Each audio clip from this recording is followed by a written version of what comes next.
Hey guys, we are back for Love Collective podcast with Jillian Wisbourg, an herbalist, a spiritualist, and a cool friend. So I would love to hear your story. I'm sure my audience is excited to see a lady on the podcast. Shall we dive in? Let's dive in. Wicked. So what's your story? How do you live a spiritual life in the busy, fast-paced city? I've never thought about it as living a spiritual life, so we can start even there. I've always looked at it as more, how do I live a life that's more interconnected with nature and the resonance of the earth, bringing it within ourselves and living in the city. So I just recently moved to Toronto, and I've already observed just how much more efforts needs to be made since living in a 12-story condo. Condos are not my usual experience, so I definitely have observed the difference in living in a house compared to a condo is vastly different. This is important. Visualize for a second wires going through a building, okay? Up and down and gridding off. That's what you have with a condo. With a house, you have maybe one line, two lines going through, okay? So first of all, when you live in a box in the sky, okay, it's amazing. There's a lot of beauties to it. There is an interesting energy of like activation that is really palpable. So I've observed high energy, okay? But the flip side of it is it's almost like draining the mind kind of experience and finding it's like there's a floodgate of thoughts, but the mind is a little bit of a monkey caboose, okay? And it's also like pulling the energy down in other ways. So sleep goes out, right? Broken sleep, big one. And then just not feeling like you're able to let go of things as easily. So the biggest reason why this occurs is because the earth is grounding. You actually can absorb negative ions, which we need. When you're in an environment and space that has a lot of energy or electricity, you're absorbing positive ions from your technology, from your phone, from cameras and all that. You absorb them and then they're just like sticking around your body. The only way to discharge that energy is to often be in nature. Okay, but there's hacks. There's actually all these hacks. So I have a grounding mat. Okay, I have a grounding mat that you lay it out under your bed or you put it on the floor and you just like put your feet on it. And these mats will actually help you to absorb negative ions, discharge positive ions from your field.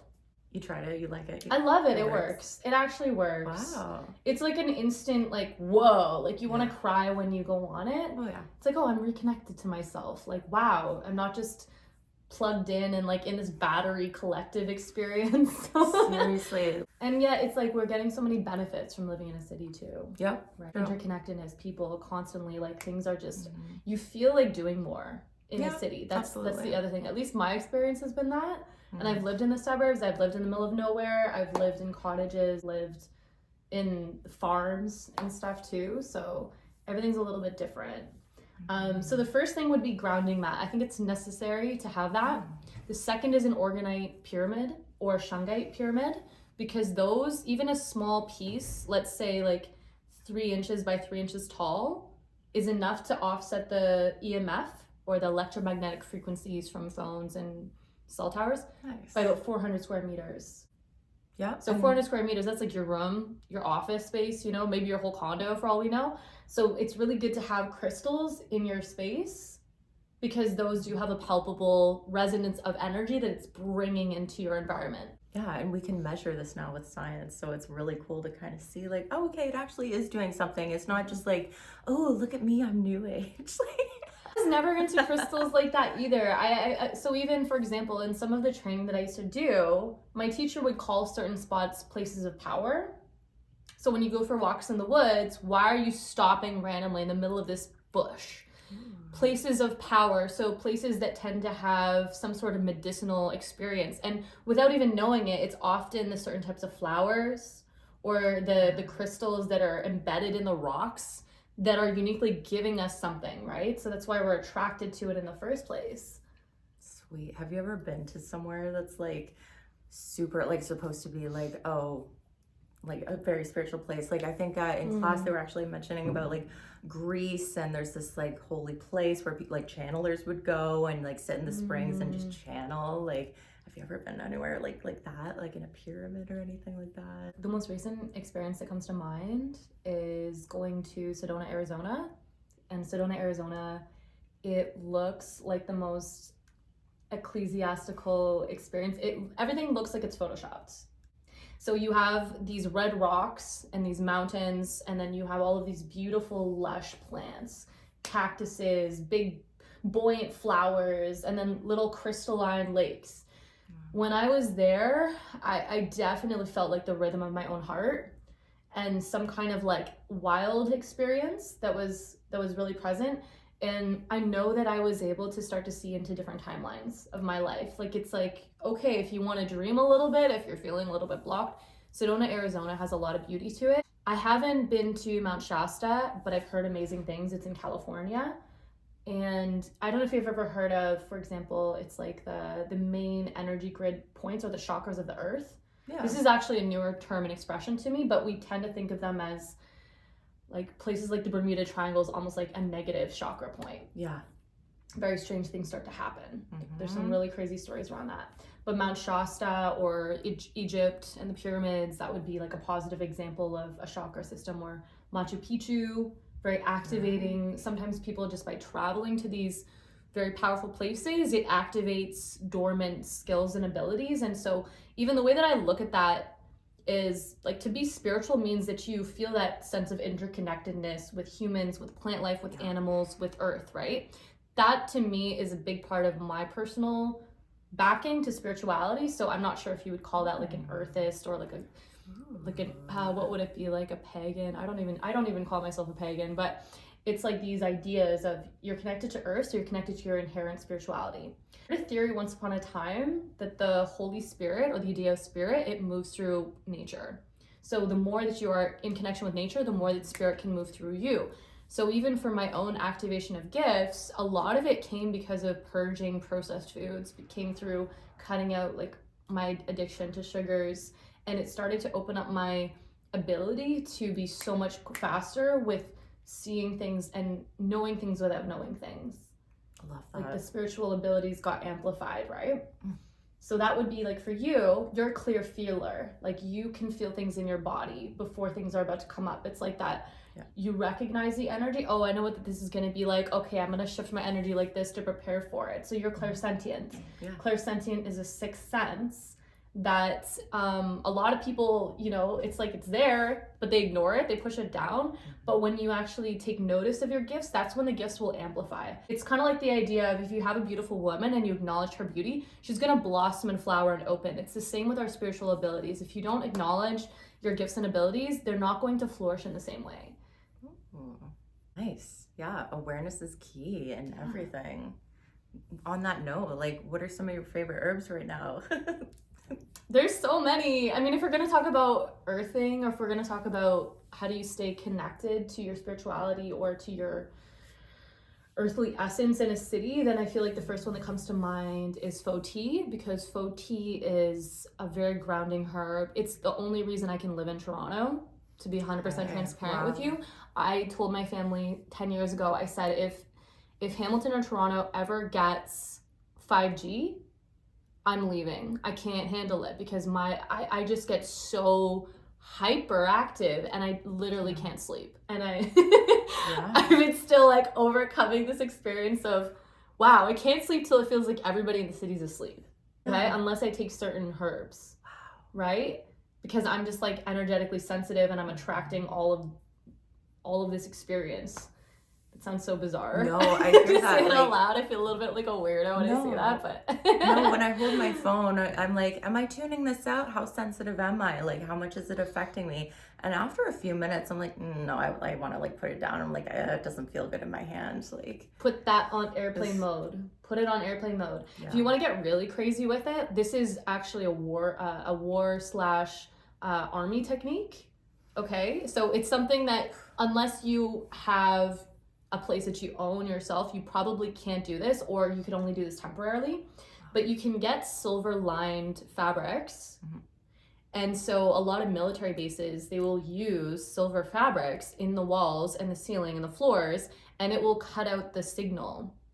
I have a phone case like that. Yeah. Those are really like really top notch protectors if you want to get into that world. So a part of me thinks, hey, if you have a closet, if you can do something like that, and then you just go ground in there, relax, not a bad idea, right? Just a bit of an out of the box suggestion. And you can buy these materials online. You would just look up like Silver Fabrics, and some different army surplus stores, they may have some of this kind of thing. You can also get silver lined hats or clothing. That's another simple technique. I used to have a bandana I'd wear all the time, and I'd wear gloves, but I don't really do that anymore. I don't really like the gloves. I feel like I've adjusted to using my phone, but it used to be my hands would go completely numb. I was using my phone for longer than 10 minutes. I don't know. With all the gear, though, I worry about it interrupting my own energetic field. It does to an extent. Okay. So kind of like give and take. It's like blocking, it's like blocking some stuff, but it's not necessarily anchoring like earth frequency 100%. And like, how does that all come back through the bigger picture, like of like us being able to meditate, being able to feel God, like how much interruption is there really? Like, I don't know, if you live out in the middle of nowhere, like, is it so much better? But I still want to go on the herbs, since you are like, how long have you been an herbalist? Okay, so I've been working with herbs for now 16 years. Wow. I've been a herbalist 6+ years. Yeah. Cool. And there's so many other things we can do. I feel like it's like treats from the universe. And we're like, no, you don't have to suffer. There's all these things. Like, you just got to know how to use it. I'm a big believer in we are living in environments that are trying to support us, but we either have the eyes to see it or we don't. So a lot of the herbs that I needed as a kid, they were growing in my backyard. And I did eventually grow to realize that and start using them that way. It's like the idea of a dandelion popping through concrete, being like, I'm here. Yeah. Purge your livers. And the local plants that grow around your own home. So there's been studies, this is a whole theory I was told about by a raw vegan gentleman years ago who's into gardening. He would speak to spit on the seeds that you want to plant, because that's a way for them to pick up on, oh, this person needs selenium, this person needs this nutrient, and it would like pull that all together from the root system. That's so cool. With sprouts, you could do that in your own house. You could do that with your containers and indoors, and it doesn't have to be in a garden per se, right? It could be in an internal garden. Matthew mentioned this. I interviewed him last night. He's like, is that bill still going on, with like the suppression bill? At the moment it is. It's continuing. It's a continued dialogue and conversation. So Bill C-36. So their movement to try to put all the supplements under the self-care framework has been a plan for a long time. And at the moment, I believe that there was some stuff that's been paused about it, but it's still something that we're going to have to kind of come up against. So the biggest thing about it is it would cut off the ability to even speak to herbs being helpful for anything with mental health or heart related issues. So the only things that you can really support with herbs would end up being common cold and flu, general headaches, some mild digestive conditions, and a few other smaller things. But as far as the whole broad scheme around what herbs can do, it would actually make, for example, a business liable for kind of fraud charges, if you will, if they're speaking to a certain herb doing a certain thing, even if there's a database of herbs. So the big thing that got dropped off already is they're trying to discontinue any of the validity of Chinese medicine herbs for any of the conditions that they've been used, because it's not necessarily double-blind placebo controlled, which is what they're trying to say is like the gold standard. So even though you have what's called therapeutic research or just other forms of tests that have been going on for hundreds of years, that isn't going to be seen as valid anymore. So it's really trying to like cut at the throat the ability to even be in legal good standing by speaking to herbs having much more than like a mild benefit to people. Well, yeah, because cuts freedom of speech. Exactly. Big time. So we'll link a petition below for you guys to sign on that. NHPPA.org, by the way, just have to shout that out. Please. There are certain things within this movement where I won't say names, but certain movements within this that they're trying to say, hey, we are doing a good thing, sign this petition, but they're actually in cahoots with the government to still roll things forward. Oh my God. So the place to go is nhppa.org, and specifically sign their work because they're the ones that are actually doing the footwork to try to stop all of this at its root. Wow. You must see like such a difference like with your clients that you work with, like night and day, probably over even like say 6 months or however long it takes to cure a condition, like probably even less than that, more like what do you see? Like what are you seeing like cures for? Things get better. I know we have to be very careful what we say. I have a friend that's a lawyer, and you cannot say, okay, well this cured someone's cancer. Like you could be like, well, this will probably help you. Yeah, so even within the realm of the work that I do, it's speaking to supporting symptoms, but not so much the disease, if you will. Yeah. So there's a bit of siphoning of that. Mind you, depending on where you're actually from. So for example, if I was from Poland, or if I was from Russia, then there's less of that like cutting off of the neck. So stay tuned. Probably we'll have a second citizenship real soon. Ways to continue sharing the knowledge. My main women that I support are women that have like suicidal tendencies, women that are in depression, women that have high levels of anxiety and are dealing with like memory issues, focus issues, ADHD related issues, and PMS, like just hormonal dysregulation, be it that they've lost their period or their period's extremely heavy. I work with women with fertility concerns. So my practice also, it's multidisciplinarian. So it's not just necessarily herbs, it's food. It's also getting people connected to the right osteopaths and chiropractors and acupuncturists or other modalities. So if I can see, for example, within a consultation, I can pretty quickly see from the eyes as well. The iridology analysis is one of my main offerings. So it's taking photos of the eyes, and then from the eye, you have a mapping to every major body organ. So everything from the pupil up is representing the parts of your brain. So if you have OCD tendencies, if you have psychosis, if you have hallucinations, if you speak two languages, if you overuse your brain, if you are brain dead, if you are suicidal, that will show up in your eye. So I'm very quickly able to say, okay, this is what's coming up. But because so many other areas of lifestyle start to arise, the impact that I can create and guarantee, I try to stick to my own lane. You know, it's like the herbs, the supplements, and the food. And, you know, if there's things that I feel are better to like outsource, I just try to get people as connected to community as I can. Yeah. Oh, that's so amazing. I didn't know. I had had my eyes read, but I would be curious to have a second opinion and see if anything's changed or, yeah, I guess the bottom half is the body, right? Yes. Yeah. Yes. Yes.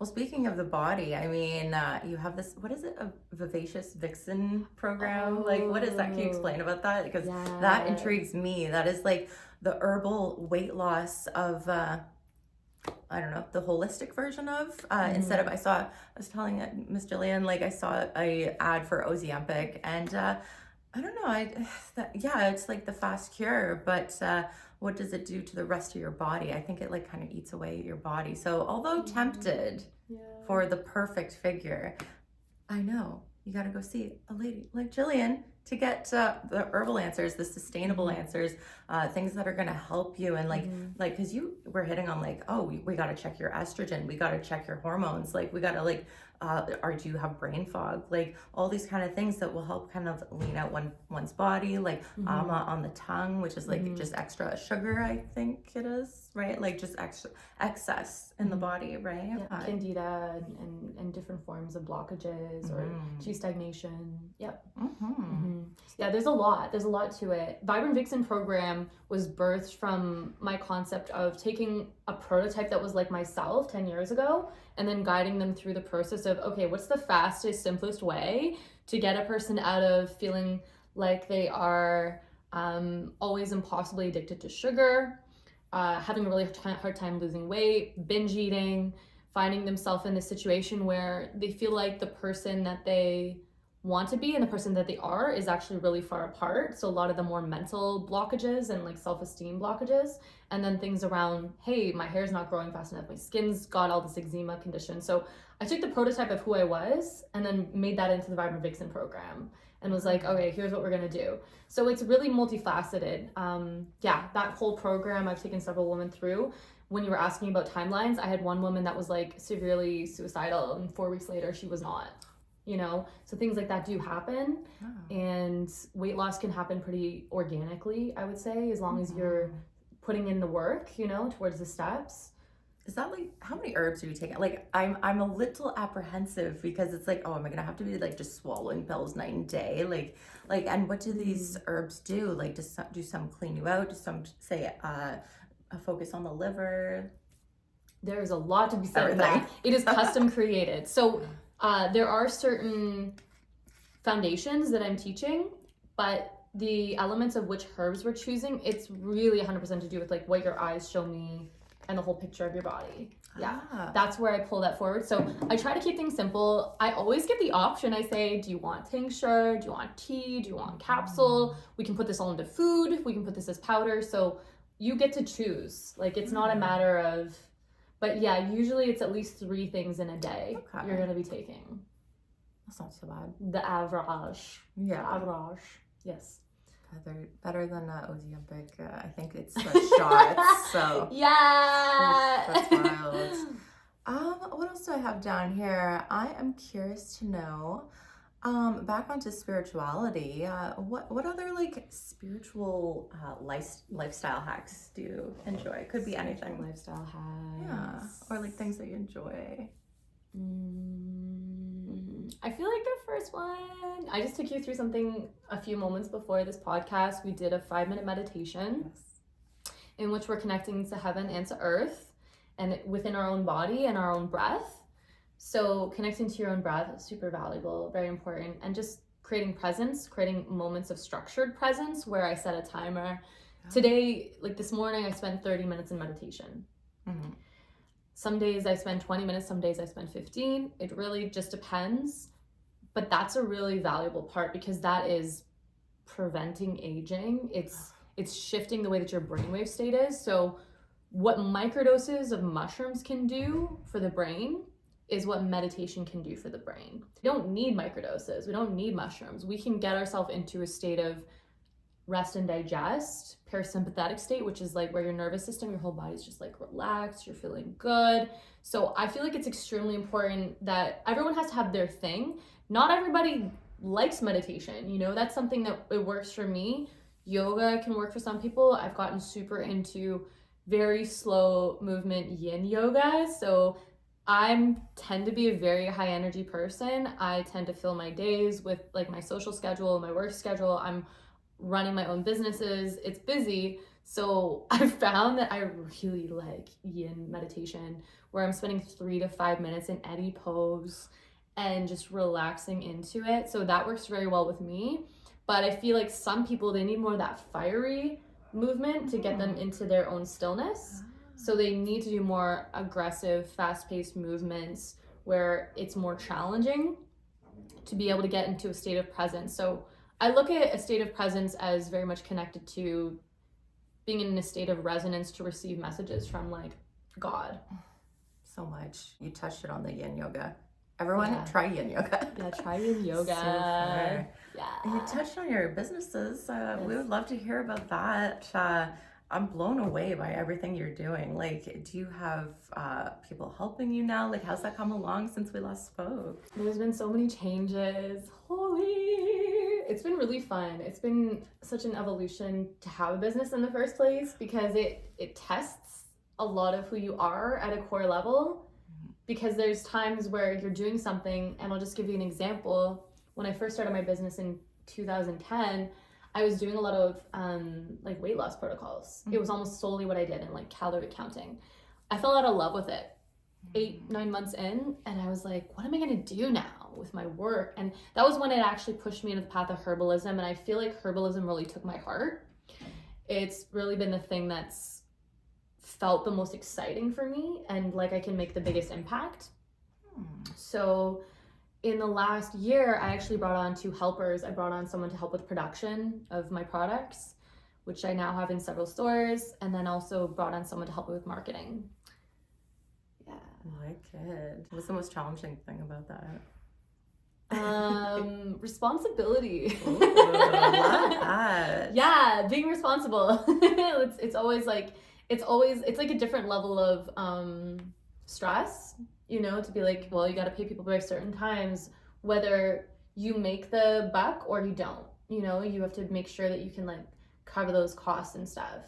So it's like, it's a test, right? And it's also a test of faith. Whenever you're elevating in anything, it's always like things are going to be rocky at certain points to test. Like, do you feel like you're really supposed to go this direction? Is this not good? There's all of those like doubts and fears that come up of, well, how supported actually am I in this? Like, was this just an ego desire, or is this something that's actually meant to come into fruition? How do you work through that? Like, do you ask for help a lot, or like, Yeah. Why not? I remember one of your old stories. You're like, I just had to choose. I just had to do it. Otherwise, I was gonna keep looping. You said like you just had to kind of surrender, and it worked out for the better. Yeah, you have to hold the vision. You gotta hold the vision. You gotta know that it's like it's worth something. If it's in you, it's there for a reason. You just have to keep going. Just because it gets hard doesn't mean that it means you're on the wrong path. Like that's where we get a little bit lost. So I mean, I love the idea. This is actually a Taoist theory. Taoist philosophy it's called Wu Wei.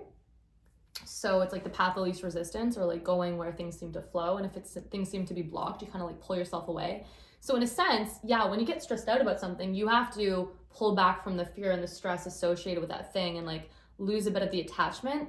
But it doesn't mean you bow out. And this is where I think people get a little bit lost sometimes in their stories of, well, it's too hard. It's just not meant to be. And it's like, hello, you're at the precipice of a tipping point and you can't see it because you're so caught up in this vision of things.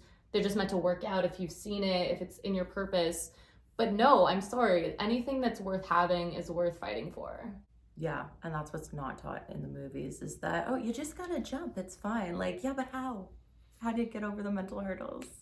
Yeah, encouragement, good people in your corner, prayer, like recognition of signs, like asking for any misaligned thoughts to just help be removed. I mean, it's gonna look different for everybody. I mean, it's a really big question because it's like, who am I speaking to right now? I could be speaking to an audience that they're working in the army, or you're working in the hospitals, or you probably have a really unique set of circumstances that it's going to call something different forward, right? Mm-hmm. It's like, wow, maybe your skills, they've been so valuable, you were meant to acquire those skills, but the people that you're working with or the people that you're serving, they're not your people. They're not actually who you're supposed to be impacting. Mm-hmm. And that's where sometimes you do have to take a step back and reassess, right? Big time. That's coming through a lot lately. Is just like, okay, well, be honest with yourself. Yes. And then choose. Yes. And just choose. Yes.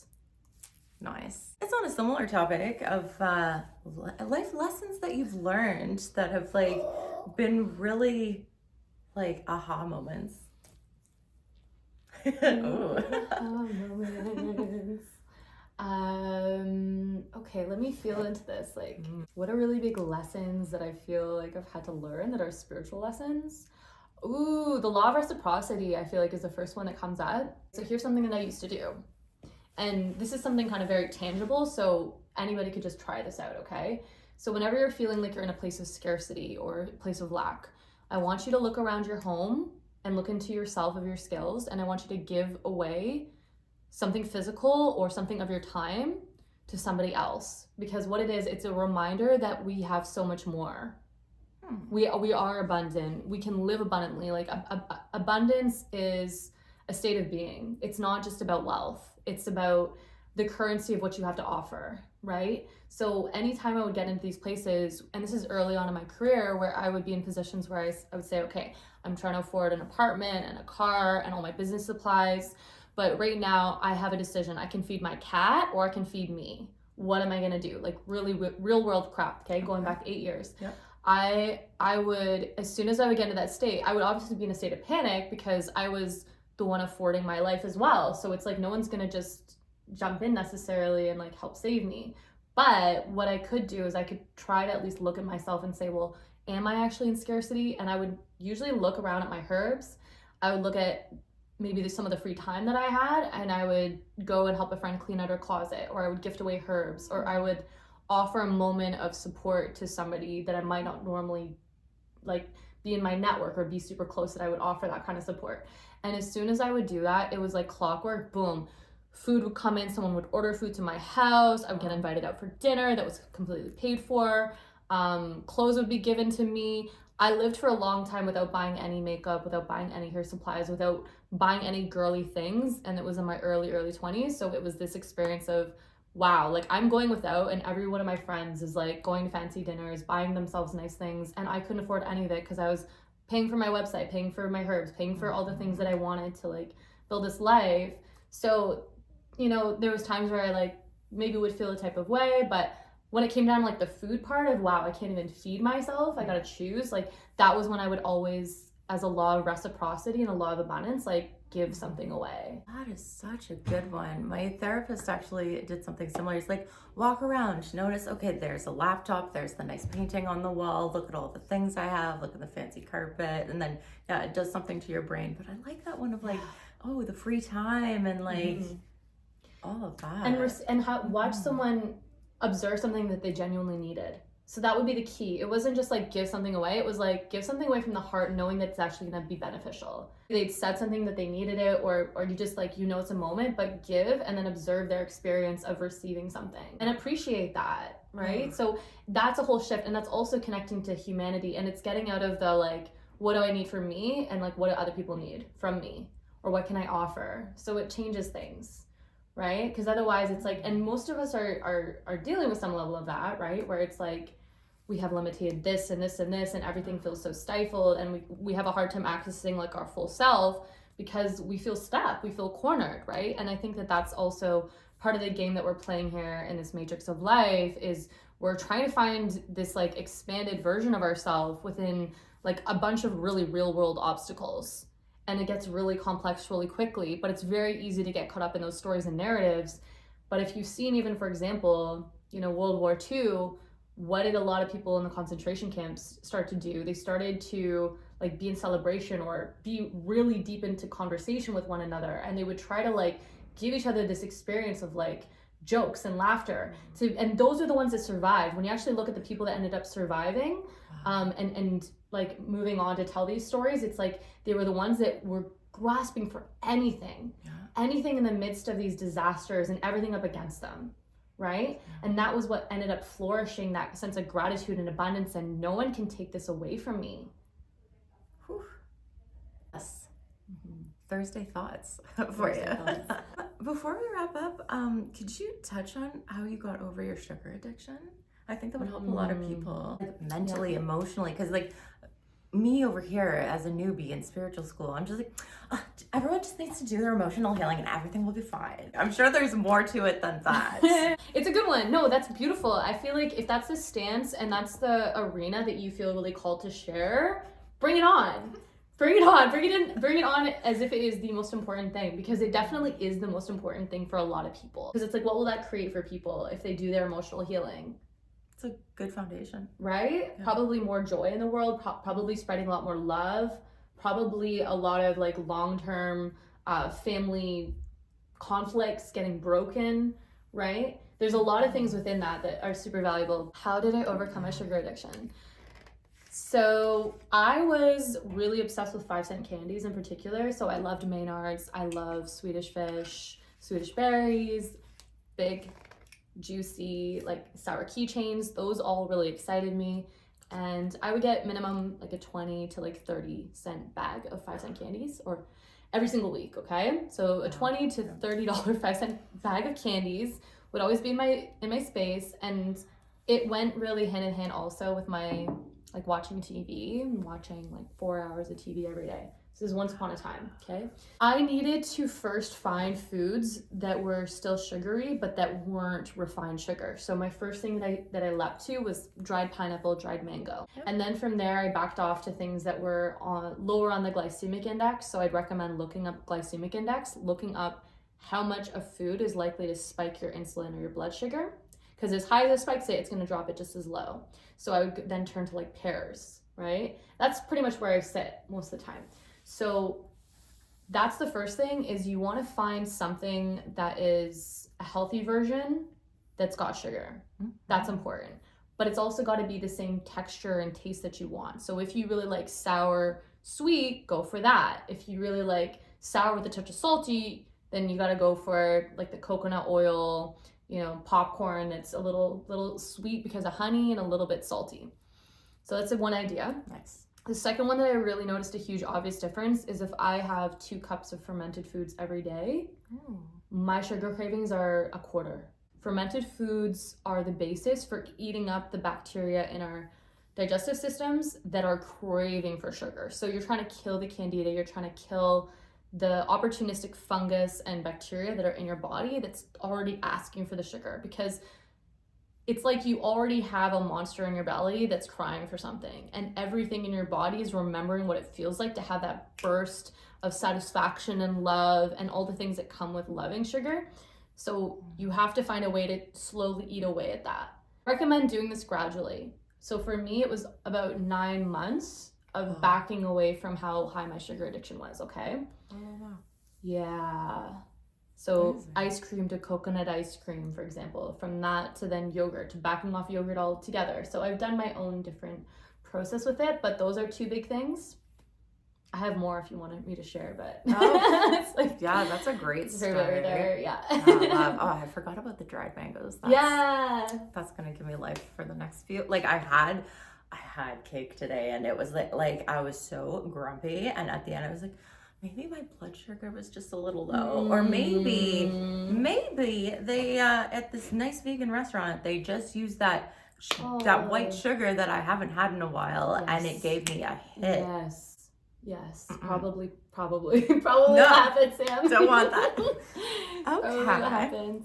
Well, we could just wrap up here with your biggest goals and dreams. Biggest goals and dreams. Yeah. Some of them are still in the incubator, you know, they're still in the microwave, or microwave's not the right word. Popcorn expanding. Where you want to see your company go, like where do I want to see my company go? Global is a big word. I've been seeing my products get more international, and that's been really exciting for me. I found an old video just this past week of me a year and a half ago sending my first package to Berkeley, California, and another one to Australia. So that was really exciting for me, and I would like to get involved with all the expos worldwide. I'd like to be a speaker at all of the biggest expos for holistic healing in the world. So that's a big goal. That's amazing. Okay, well, I'm gonna link everything she has to offer down below. Thank you so much for being on the Love Collective. Thank you so much. And we'll see you next time. Amazing. Bye, guys.